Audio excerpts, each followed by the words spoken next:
So we've moved into the fall. Now we continue to see some of those sinus issues pop up, and we've heard your questions. We've had South Texas Sinus Institute on the show before, and we asked you, what do you think we should ask them? Well, we turn to now our resident experts on sinus issue. Of course, we bring in registered nurse Gracie Adams. Good morning. Good morning. Thank you so much for coming in. Thanks for having me. All right, so I have some questions for some of the viewers, and they want to know some of these, okay? So I'm going to throw them at you really fast. All right. How long can I use an over-the-counter nose spray before it's actually considered a chronic problem?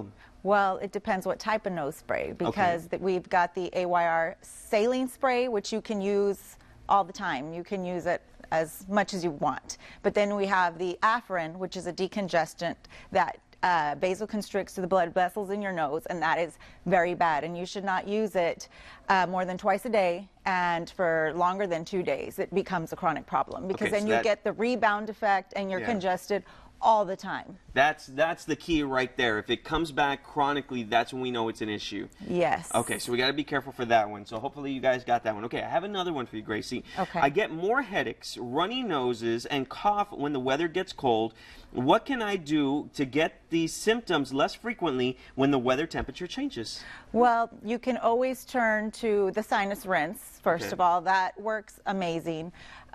Or you can start using an antihistamine.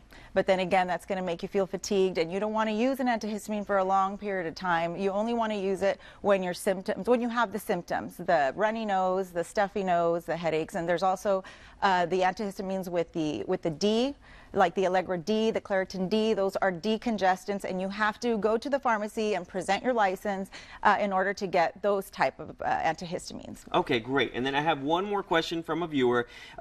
This viewer asks, my husband snores bad enough to keep me awake at night. Why does this happen, and would he actually be a good candidate for balloon sinuplasty?